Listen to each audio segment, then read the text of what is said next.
A little video of my TR6 heater box installed in my Mark I Spitfire. This is just all pretty much mocking up and test fitting before I actually weld all the holes up and finalize it before my next paint job. But and I will probably convert to the electric tack and speedo, because I'm actually going through 4 layers of steel with the speedo cables. So and with my new overdrive, it's just going to be a lot easier to use an electric pickup on the drive shaft. But the heater box holes I've got taped up right now. I can weld those up. But this is my new heater valve set up in my tubes. So you can kind of see my tubes coming out of the firewall right there. So those are about 6 inches long with a 90-degree bend on the inside. And this is my new, easier heater valve. I don't have the cable connected yet, but I get a lot of room on the firewall with this new heater valve. You can actually see the box.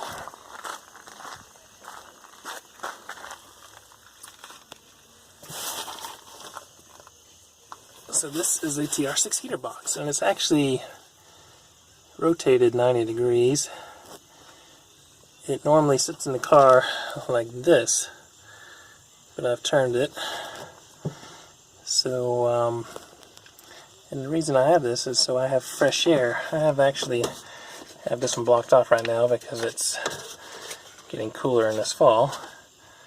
But actually, if I take this off,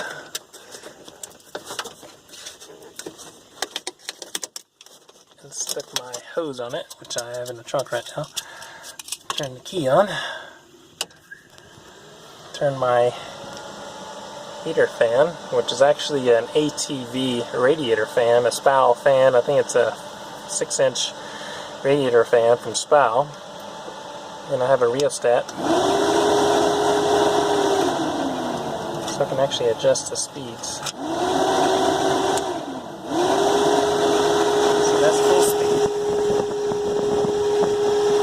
A lot of fresh air, which is cold because it's before the heater core.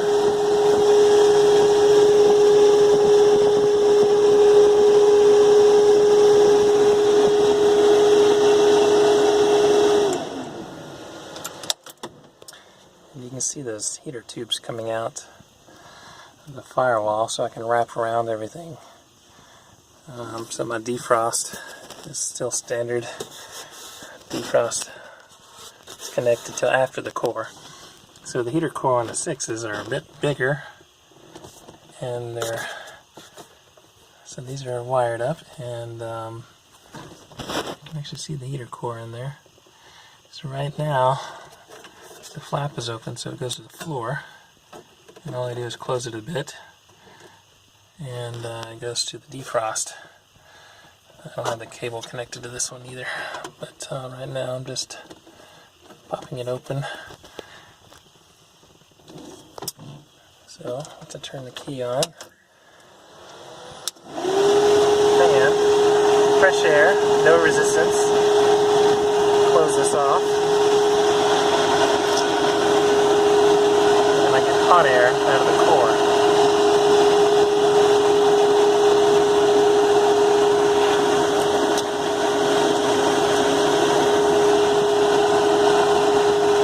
Close it here. It comes out of the defrost. And man, is this thing really hot.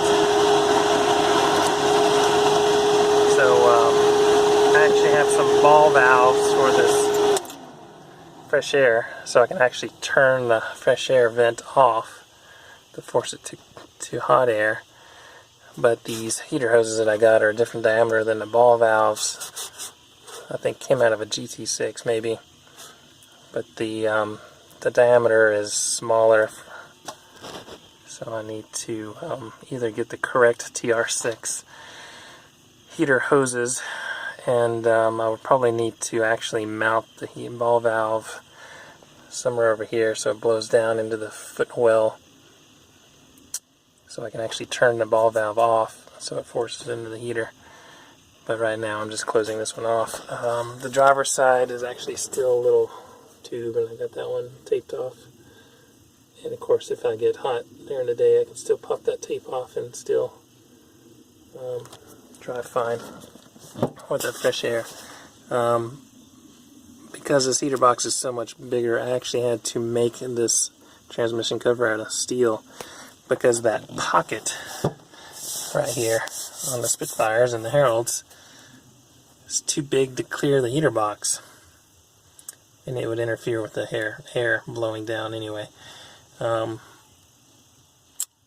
couldn't glue the ABS, and I didn't have a fiberglass one, otherwise I would have just cut the box, the pocket out of the transmission cover. But anyway, this worked out, so I've got a metal transmission cover now. And I will probably convert to new Smith gauges. These are just wearing out, and I love the Jaeger gauges, but the Smiths are all electric and digital, and I can eliminate the speedo cables, which go in through 1, 2, 3, 4 different layers of steel as they go through the heater box, and having 4 grommets on each one is just a pain. You can actually see there's the spout fan right there, actually. The radiator fan. So anyway, I mounted that there, plenty of space. So anyway, that's my fresh air heater box for the Spitfire, using a TR6 heater box. So far so good, very happy. Especially the fresh air done hot. And with the addition of the Lamal vents, really drops the temperature out of the engine compartment. So I'm quite happy with that. Also had to change my wiper mount, so that's just also a test fit. I need to safety wire my airbox. Had a bolt fall out, so that's next on my to-do list. Also have a new aluminum TIG welded header tank, because of those old brass ones just leak and they crack, and anyway, so that's new. Things to do before I tear it apart again. I may just drive it as it is and get my GTR 4, 5, or my GT6 Plus next.